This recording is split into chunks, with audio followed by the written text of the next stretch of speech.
Welcome dear rockers, कैसे हैं आप सभी दोस्तों। आज हम लेकर आ चुके हैं एक अलग तरह का पीरियड ड्रामा मूवी जो कि आपको सोचने पे मजबूर कर देगा कि ये लाइफ असल में है क्या। मतलब क्या जो हम जी रहे हैं वही सच में हमारी लाइफ है, या फिर प्रकृति, दूसरे लोग और बेजान चीजें, इन सब के साथ हमने जो रिश्ता बनाया है उसको लाइफ कहते हैं। इसका जवाब तो आपको अंत में मिलेगा या नहीं ये दूसरी बात है, लेकिन आप खुद से ये जरूर सवाल पूछेंगे, ये दावा हम जरूर करेंगे। अब जल्दबाजी ना करके आराम से बैठकर इस मूवी को फील करते हैं। अंत में आपको क्या फील होता है कमेंट्स में जरूर बताना। आइए देखते हैं पिछले साल यानी कि 2025 में रिलीज हुई और 4 ऑस्कर नॉमिनेशन वाली इस मूवी को, जिसका नाम है ट्रेन ड्रीम्स। तो कहानी की शुरुआत होती है 1920s में। वर्ल्ड वॉर फर्स्ट के तुरंत बाद का वक्त होता है। तब रेल रोड का काम चल रहा होता है जहां अपनी कहानी का हीरो रॉबर्ट काम कर रहा है। रॉबर्ट की जिंदगी बहुत ही सूनी है दोस्तों, उसका अपना कोई नहीं है। बचपन में वो एक ऑर्फनेज में पल रहा था, वहां वो ठीक से पढ़ लिख नहीं पाया और एक दिन उसने ऑर्फनेज छोड़ दिया और ग्रेट नॉर्दर्न रेल में बैठकर वो आ गया इस टाउन में जिसका नाम है बोनट्स फेरी। उस वक्त रॉबर्ट महज 7 साल का लड़का था। वो ना इस टाउन के बारे में कुछ जानता था और ना यहाँ के लोगों के बारे में। वो बेचारा पूरे टाउन में भटकता। आखिर में उसको एक किराने की दुकान में छोटा मोटा काम मिल गया, कुछ पैसे मिलने लगे। जैसे तैसे वो बड़ा हुआ और क्योंकि रॉबर्ट पढ़ा लिखा नहीं था, उसे लकड़ियां काटने का काम ही मिल सकता था एक मजदूर के तौर पर। उसी को वो करने लगा। उसकी लाइफ में यार खुशी नहीं थी, लेकिन फिर भी चल रही थी लाइफ। ऐसे में उसकी लाइफ में आई ग्लाडिस नाम की लड़की। ग्लाडिस रॉबर्ट को बहुत ही अच्छी लगती थी दोस्तों, और उसे देखने वो अक्सर चर्च जाता था। ग्लाडिस भी उसको पसंद करने लगती थी और दोनों में प्यार हो जाता है। फिर वो शादी करके टाउन के पास एक जंगल में अपना घर बना लेते हैं, वो भी एक छोटी सी नदी के किनारे। आमदनी कम होती है लेकिन दोनों बड़े खुशी से जीते हैं। पेड़ काट कर रॉबर्ट की कमाई होती, लेकिन ये हर सीजन में नहीं किया जा सकता। जब ये काम नहीं मिलता तो उसे मजबूरन शहर जाकर रेल रोड बनाने के लिए लकड़ी काटने का काम करना पड़ता। रॉबर्ट की तरह और भी कई मजदूर अपना टाउन, गांव, परिवार सब छोड़कर यहाँ पे आकर काम कर रहे होते हैं। वहाँ पर दोस्तों एक चाइनीज आदमी भी काम करता है। रॉबर्ट और वो आदमी आपस में बातें करते हुए अपना काम कर रहे होते हैं, टाइम पास हो जाता है। और वैसे यहाँ कोई किसी को पहले से नहीं जानता, लेकिन यहाँ पे सभी आपस में बातें इस तरह करते हैं जैसे बहुत ही अच्छे फ्रेंड्स हो। तब कुछ मजदूर आकर उस चाइनीज आदमी को खींच लेके जाते हैं। तो रॉबर्ट पूछता है उसको कहाँ लेके जा रहे हो, पर वो कोई जवाब नहीं देते और उस आदमी को वहाँ बन रहे रेल ब्रिज से नीचे धकेलकर बेरहमी से मार डालते हैं। और रॉबर्ट एकदम से शॉक। दरअसल उस समय दोस्तों क्या था, यूएस में सिर्फ ब्लैक्स के खिलाफ ही नहीं, दूसरे देश से आए हुए लोगों के खिलाफ भी रेसिस्ट फीलिंग थी, खासकर चाइनीज के खिलाफ। इसी नफरत के मारे उन लोगों ने उस चाइनीज आदमी को मार डाला। बताओ, रॉबर्ट बहुत ही गिल्टी फील करता है कि मुझे चुप नहीं रहना चाहिए था, कैसे भी करके उस आदमी को बचाना चाहिए था यार, पर मैंने ऐसा क्यों किया, मैं बचा क्यों नहीं पाया उसको। इस तरह वो खुद में सोचता है और फिर काम खत्म करके रॉबर्ट मजदूरी लेकर घर आ जाता है। कई दिन के बाद ग्लाडिस और अपनी बेटी केट को देखकर बहुत खुश होता है। वो दोनों मिलकर खाना पकाकर खाते हैं। जंगल के बीच दोस्तों एक छोटा सा घर और घर के पास छोटी सी नदी। इससे ज्यादा खूबसूरत और क्या ही चाहिए, है ना। कितनी बढ़िया जगह है। फिर वो टाउन जाकर घूमते हैं और एक फैमिली फोटो खिंचवा लेते हैं। ग्लाडिस रॉबर्ट से कहती है कि तुम रेलवे रोड के लिए जाते हो तो कई कई दिन तक घर नहीं आते, यहीं लोकल में काम क्यों नहीं कर लेते, फिर हमें तुमसे दूर भी नहीं रहना पड़ेगा। पर रॉबर्ट उसको समझाता है कि देखो वहाँ पैसे थोड़े ज्यादा मिलते हैं, यहाँ लकड़ी काटने के बहुत ही कम पैसे मिलते हैं। कुछ ही सालों की तो बात है, मैं अच्छे खासे पैसे कमा लूंगा तो फिर यहीं कोई छोटा मोटा काम करके गुजारा कर लेंगे, फिक्र मत करो। उस चाइनीज आदमी की दर्दनाक मौत के बाद रॉबर्ट को अक्सर सपने में उस आदमी का रूप दिखता है। रॉबर्ट अंदर से बेचैन हो जाता है और उसे बहुत ही पछतावा होता है कि अगर उस दिन वो थोड़ी सी कोशिश करता तो क्या पता वो उस चाइनीज को बचा सकता था। और वो खुद को उस आदमी की मौत का जिम्मेदार मानने लग जाता है। कुछ महीने बीत जाते हैं दोस्तों और फिर रेल रोड का काम करने के लिए अपने परिवार को छोड़कर उसको जाना पड़ जाता है। सारे मजदूर काम कर रहे होते हैं और अपनी लाइफ का जो भी सुख दुख है एक दूसरे से शेयर कर रहे होते हैं। इनके साथ डेविड नाम का एक आदमी होता है जो कि इन लोगों को बाइबल पढ़कर सुनाता है और कई उपदेश भी देता है। काम के बाद सभी आराम कर रहे होते हैं और तब एक ब्लैक अमेरिकन आता है। इन्हें बताता है कि मैं कई दिनों से डेविड नाम के आदमी की तलाश में हूँ, क्या तुम उसको जानते हो कोई। अब उसको देखकर डेविड वहां से भागने लगता है, तो तब वो ब्लैक अमेरिकन झट से गन निकालकर उसे शूट कर देता है दोस्तों। और यहाँ पे किसी को भी कुछ समझ में नहीं आता और ना ही कोई उस ब्लैक अमेरिकन से कोई सवाल करता है। तो ब्लैक अमेरिकन बताता है कि इस आदमी ने कई साल पहले रेसिज्म की नफरत के मारे मेरे छोटे भाई को बड़ी बेरहमी से मार डाला और तभी से मैं हर तरफ इसी को ढूंढ रहा था। आखिर ये मेरे हाथों मारा गया, अब मुझे तसल्ली मिली। ये कह के वो आराम से चला जाता है। मतलब कोई भी उसको रोकता टोकता नहीं, क्योंकि यहाँ कोई रिस्क नहीं लेना चाहता और कोई किसी का है भी नहीं सगा, सब एक दूसरे के लिए अजनबी है। रॉबर्ट को लगता है कि शायद डेविड ऐसी ही मौत डिजर्व करता था। खुद तो बाइबल पढ़कर दूसरों को उपदेश दे रहा था और खुद के मन में देखो ऐसी गंदगी फैली हुई है। और तो और दोस्तों, उस चाइनीज आदमी पर इन लोगों ने जरा सा भी तरस नहीं खाया था, तो इन पर वो ब्लैक अमेरिकन क्यों तरस खाता। ये वो अपने दिमाग में सोचता है कि ब्लैक अमेरिकन ने जो भी किया बढ़िया किया। इनके साथ अर्नी नाम का एक बुजुर्ग भी काम करता है जो काफी हंसी मजाक करता है। इन्हें काम में एडवाइस देता है लेकिन ज्यादा मेहनत का काम नहीं करता। काम के वक्त गाना गाकर इन मजदूरों को मोटिवेट करता रहता है। आराम के वक्त सब उसका गाना सुनते हैं। अचानक रॉबर्ट को उस चाइनीज आदमी का इल्यूजन दिखता है। वो अर्नी से पूछता है कि अगर हम ना चाहते हुए भी कोई गलती कर बैठे या किसी गलत चीज को होने से रोक ना पाए तो क्या वो पाप माना जाएगा? अर्नी कहता है कि बेटा, क्या पाप और क्या पुण्य? पापी लोग खुश रहते हैं और दूसरों का भला सोचने वाले लोग हमेशा तकलीफ में रहते हैं। मुझे इन चीजों में जरा भी विश्वास नहीं है। जब 2 वक्त की रोटी कमाना मुश्किल हो जाए तो फिर इंसान के लिए पाप और पुण्य में कोई फर्क नहीं रह जाता है। यार कितनी ठीक ठाक बात ही बोली उसने, कहकर वो माउथ ऑर्गन बजाने लग जाता है। रॉबर्ट भी म्यूजिक सुनते सुनते अपनी फैमिली फोटो देख रहा होता है। बहुत ही मिस करता है अपने परिवार को। एक दिन काम के वक्त एक दुर्घटना में दोस्तों इनके 3 साथी मारे जाते हैं और क्योंकि इनके या इनके परिवार के बारे में यहाँ कोई नहीं जानता तो वो उनको जंगल में ही पूरी इज्जत के साथ दफना देते हैं और उनके बूट्स को पेड़ पे कील ठोक के टांग देते हैं। कुछ महीनों के बाद रॉबर्ट वापस घर आता है तो केट काफी बड़ी हो चुकी है दोस्तों। उसको चलता हुआ देखकर रॉबर्ट की खुशी का ठिकाना नहीं होता। बच्ची बड़ी जो हो गई है, उसकी सारी थकान दूर हो जाती है बच्ची को देखकर और वो मस्त केट के साथ खेलने लग जाता है। वो ग्लाडिस से कहता है कि यार मुझे डर है कि अगर मैं यूं ही महीनों महीनों तुमसे दूर रहा तो केट को बड़े होते हुए मैं ठीक से देख भी नहीं पाऊंगा। अब वो कहती है कि तभी तो मैं कहती हूँ कि तुम यही काम कर लो, कोई कम पैसे मिलेंगे लेकिन परिवार के साथ तो रहोगे खुश। और रॉबर्ट को भी उसकी बात थोड़ा सही लगती है क्योंकि वो अपनी बेटी की परवरिश करना चाहता है, उसके साथ वक्त बिताना चाहता है। इसलिए दोस्तों वो पास ही के फार्म में काम कर लेता है कि चलो जो भी है, जो भी मिल जाएगा इसी से गुजारा कर लेंगे। अब यहाँ फार्म के मालिक का नाम जैक है और बहुत ही भला आदमी है यार, लेकिन यहाँ बहुत ही कम काम होता है जिसकी वजह से पैसे भी कम मिल पाते हैं। ग्लाडिस कहती है कि हम ज्यादातर पैसे खाने पे खर्च करते हैं, तो अगर हम अपनी जरूरत की फसलें उगा लें तो खाने का भी थोड़ा इंतजाम हो जाएगा और बची हुई फसल बेचकर हम थोड़े पैसे भी कमा लेंगे। उन पैसों से हम लकड़ी काटने का कोई मिल खोल लेंगे, उससे हमें काफी मुनाफा मिलेगा और फिर तुम्हें शहर जाकर कई महीने दूर भी नहीं रहना पड़ेगा हमसे। क्या बात बढ़िया है ना? लेकिन फसल उगाने के लिए बीज, खेती के लिए सामान, इन सब चीजों के लिए पैसे तो चाहिए ना, मतलब इन्वेस्टमेंट तो चाहिए। तो रॉबर्ट कहता है कि मैं एक आखिरी बार बस शहर जाकर रेल रोड का काम कर लेता हूँ, थोड़े वहां से पैसे मिल जाएंगे, उसके बाद कहीं इन्वेस्ट करते हैं। अब और कोई रास्ता ना पाकर ग्लाडिस को मानना पड़ जाता है और फिर वो और केट बड़े दुख के साथ रॉबर्ट को विदा करते हैं। रॉबर्ट भी दोस्तों वहां जाकर लकड़ी काटकर रेल रोड बनाने का काम करता है। खुशकिस्मती से पिछले सीजन में काम के लिए आया हुआ अर्नी इस सीजन भी आया होता है, तो यहाँ भी इस बार उनका थोड़ा एंटरटेनमेंट हो जाता है गाने सुनकर। दोनों एक दूसरे को देखकर बड़े खुश होते हैं कि चलो इस बार कम से कम एक आदमी तो अपनी जान पहचान का मिला, क्योंकि हर बार क्या होता है दोस्तों नए वर्कर्स आते हैं। लेकिन अर्नी पिछली बार भी था, रॉबर्ट भी पिछली बार था, तो इस बार भी दोनों है, तो दोनों खुश हो रहे हैं कि चलो हम दोनों एक दूसरे को जानते हैं, थोड़ा टाइम पास हो जाएगा। दोनों मिलकर काम करते हैं और फिर रात को आराम करते हैं, थकान मिटाने के लिए ड्रिंक भी करते हैं। अर्नी की बात करूं तो दुनिया में अकेला है और वो अपनी लाइफ एक्सपीरियंसेस रॉबर्ट के साथ शेयर करता है। दोनों काफी अच्छा वक्त बिताते हैं। इसी तरह क्या होता है, कुछ हफ्ते बीत जाते हैं और एक दिन काम करते वक्त एक बड़ी सी टहनी अर्नी पर गिर जाती है। बेचारे के सर पे चोट आ जाती है, तो रॉबर्ट एक पल के लिए भी उसका साथ नहीं छोड़ता। सर पे चोट लगने की वजह से बहुत कुछ भूलने भी लग जाता है। वो धीरे धीरे उसका चलना फिरना बंद हो जाता है और बेचारा बिस्तर पर पड़ा रह जाता है। फिर कुछ ही दिनों में उसकी मौत हो जाती है। दोस्तों रॉबर्ट से ये तकलीफ सही नहीं जाती, क्योंकि यहाँ अर्नी ही था जो उसका कोई क्लोज था, जिससे वो हंस के बातें करता था, उसका दोस्त था, जिगरी दोस्त। खैर अब काम तो रुकेगा नहीं ना। रॉबर्ट मेहनत से काम करता है और उस सीजन के अंत में काफी ठीक ठाक पैसे कमाकर ट्रेन से अपने टाउन लौट रहा होता है। और जब ट्रेन टाउन के पास पहुंचती है तो अचानक सभी पहाड़ की ओर देखने लगते हैं, जहाँ के जंगल में आग लग गई है।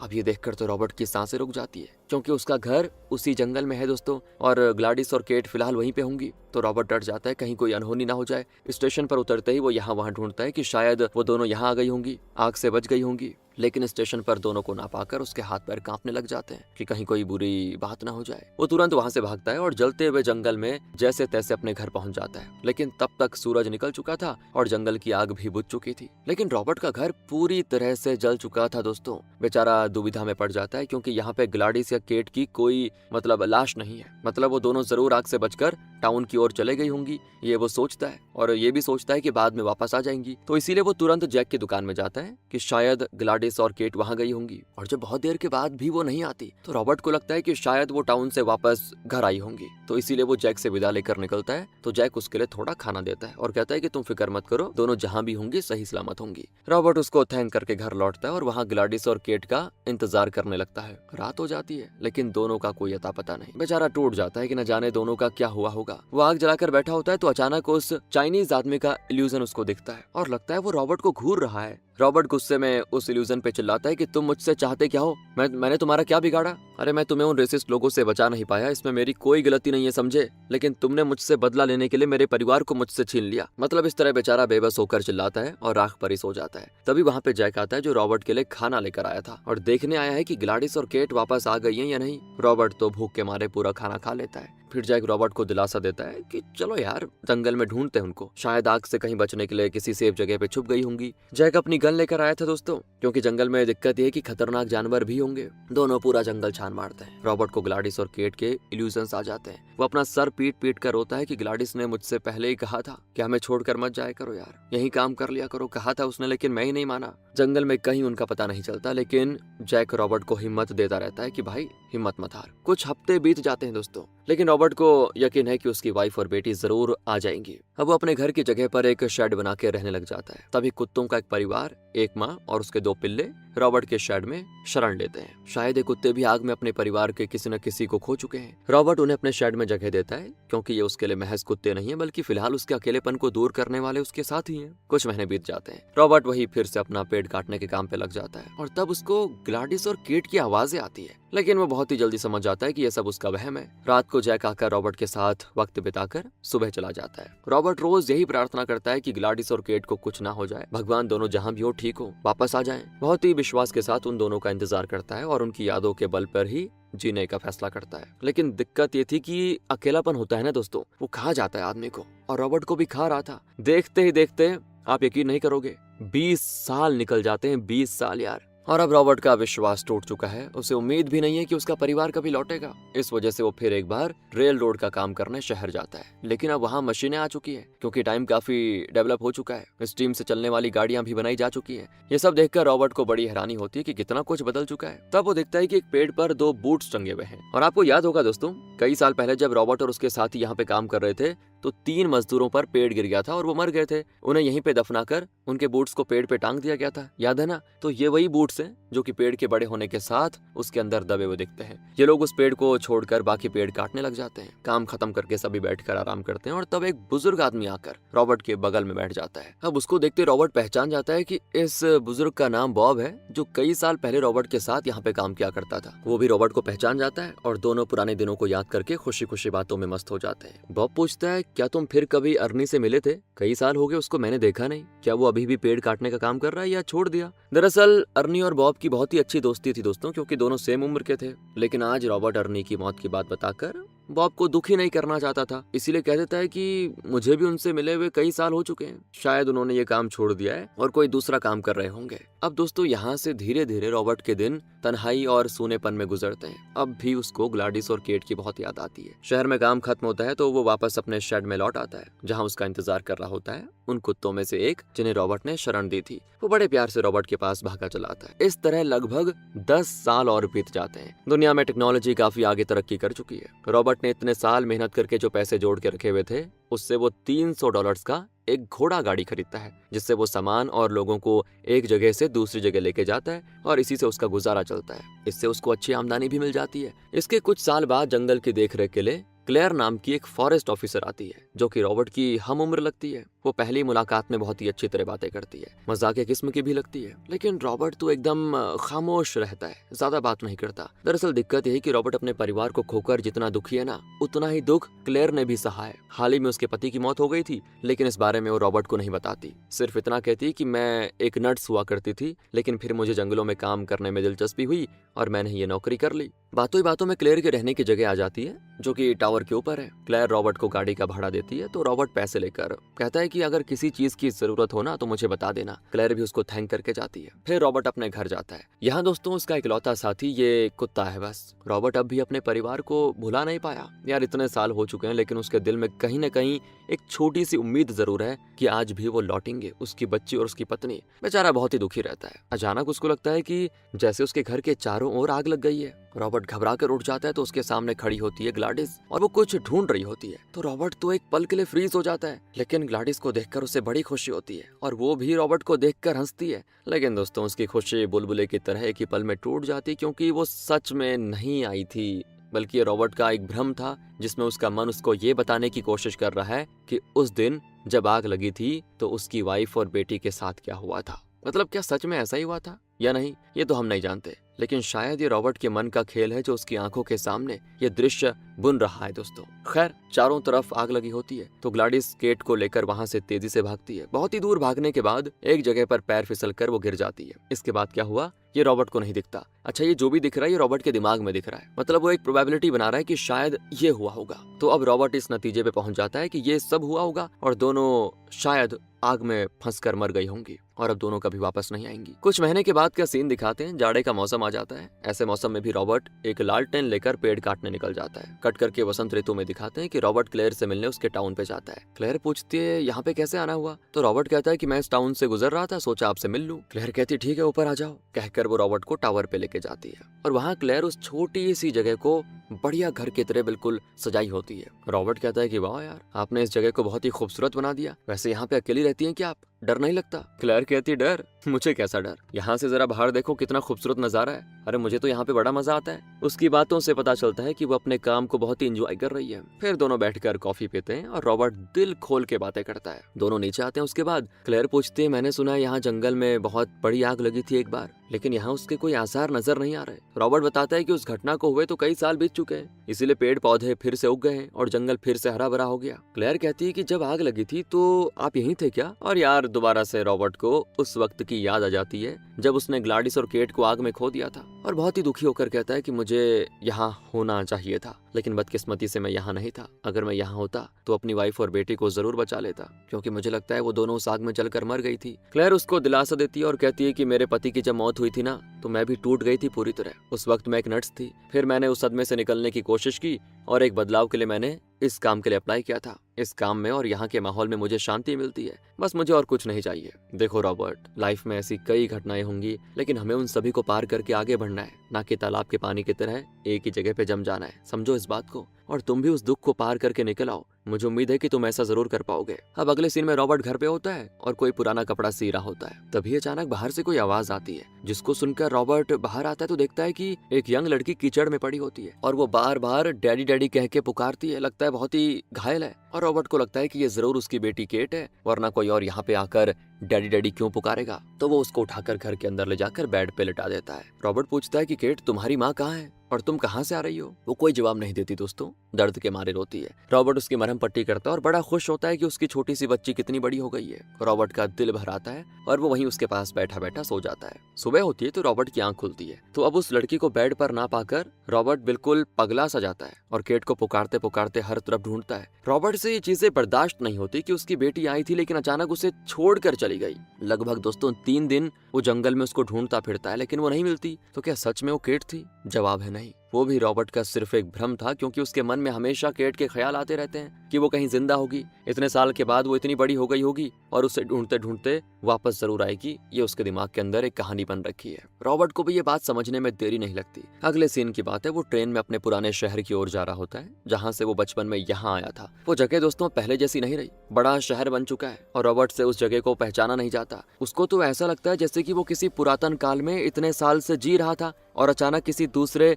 नए युग में पहुंच चुका है। बड़ी बड़ी इमारतें, टेक्नोलॉजी, ये सब उसको हैरान कर देते हैं। एक दुकान में टीवी चल रहा होता है जिसमें दिखाते हैं कि एस्ट्रोनॉट स्पेस में उड़ान भर रहा है। ये साल है दोस्तों 1962। वो उस दुकान में लड़की से कहता है ये क्या चल रहा है? तब वो कहती है कि एस्ट्रोनॉट मिस्टर जॉन ग्लेन है जो स्पेस में उड़ान भर रहे हैं, उसी को लाइव दिखाया जा रहा है। और रॉबर्ट को ना जैसे कोई सदमा सा लगता है, अचंबा होता है कि इंसान बताओ यार इतना आगे निकल चुका है कि स्पेस तक पहुंच गए हैं। रात को रंग बिरंगी बिजली की लाइट्स में चमकते हुए उस शहर में वो टहलता है, फिर एक थिएटर में जाके नाटक देखता है। बहुत ही इमोशनल कहानी होती है, तो रॉबर्ट तो रो देता है। फिर कई साल के बाद वो खुद को एक आईने में देखकर चौंक जाता है। मतलब उसको यकीन नहीं होता कि मैं इतना बूढ़ा हो चुका हूँ। फिर वो शहर घूमता है तो एक जगह पे एक आदमी लोगों को बाई प्लेन में उड़ान भरने के लिए बुलाता है। कहता है कि सिर्फ $4 में आप पक्षी की तरह आसमान में उड़ सकते हो। रॉबर्ट भी उसमें राइड करना चाहता है और वो बहुत ही एक्साइटेड होता है कि आसमान में उड़ने जा रहा हूँ। वो $4 को देकर उस बाई प्लेन में राइड करता है, छोटे से टाउन में, और वो भी ज्यादातर जंगल में कई साल बिताने के बाद। ये दुनिया,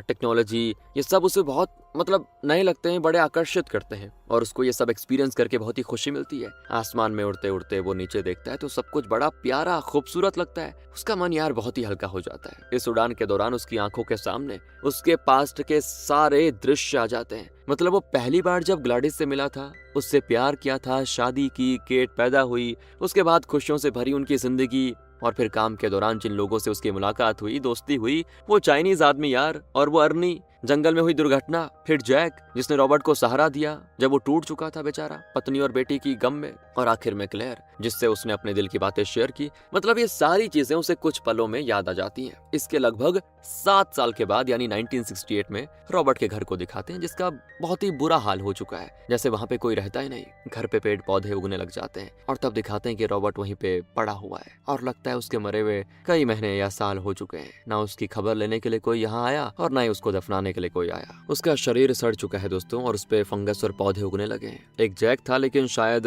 वो भी बूढ़ा होकर मर चुका होगा, वरना वो रॉबर्ट को इस तरह नहीं छोड़ता। क्लेयर भी यही काम करती थी लेकिन हो सकता है रॉबर्ट के मरने से पहले वो किसी दूसरी जगह चली गई थी। और ये सब हमारा महज अनुमान है दोस्तों, लेकिन सच क्या है कोई नहीं जानता। रॉबर्ट की लाइफ का क्या मतलब था, कोई मतलब था भी या नहीं, ये ऐसे सवाल हैं जिन्हें हम अक्सर पूछना नहीं चाहते और ना ही जवाब जानना चाहते हैं। और अगर चाहते भी हैं तो शायद सही जवाब हमें कभी मिल नहीं पाएगा। बिना माँ बाप का बच्चा 7 साल की उम्र में अपने टाउन से भागकर यहाँ आया। यहाँ उसकी सोनी जिंदगी में खुशियां भरने आई ग्लैडिस। फिर रॉबर्ट का एक परिवार बना, लेकिन एक ही पल में यार सब कैसे खो गया ना। जैसे तैसे वो किसी उम्मीद के बल पर इतने साल जिया, लेकिन उसको यही अंत आना था शायद। और जैसा रॉबर्ट ने एक बार इमेजिन किया था कि उसकी वाइफ और बेटी के साथ क्या हुआ होगा, मतलब उसने सोचा था ना कि शायद वो आग में जलकर मर गई होंगी, क्योंकि अगर वो कहीं बच के जाती तो इतने सालों के बाद कहीं ना कहीं मिल तो जाती, है ना। देखो यार दोस्तों, लाइफ में हम बहुत कुछ खोते हैं, लेकिन कुछ लोगों का खोना जिंदगी भर के लिए हम पर भारी पड़ जाता है। वक्त क्या है ना, किसी के लिए रुकता नहीं है, गुजरता रहता है। लेकिन रॉबर्ट जैसे कुछ इंसान हैं जो वक्त के साथ नहीं बदल पाते और ना ही वक्त के साथ आगे बढ़ पाते हैं। मतलब जैसे पास्ट में कहीं रुक जाते हैं, वहां से बाहर निकलना या ना निकलना ये खुद उनके हाथ में होता है। रॉबर्ट उस वक्त से बाहर नहीं निकल पाया और जिंदगी भर अपनी वाइफ और बेटी की यादों में बस खोता रहा। वो जी नहीं पाया नई जिंदगी को। और इसी के साथ ये मूवी यहाँ पे खत्म होती है। देखो, हैप्पी एंडिंग तो नहीं थी, लेकिन लाइफ की सच्चाई बताने वाली एंडिंग जरूर थी। वैसे आपका क्या ख्याल है दोस्तों? आप तो इंटेलिजेंट है, कमेंट्स करके बता दीजिए। और अगर वीडियो अच्छी लगी हो, दिल को छू गई हो, एक्सप्लेनेशन अच्छा लगा हो, लाइक करें, शेयर करें। Thanks for watching.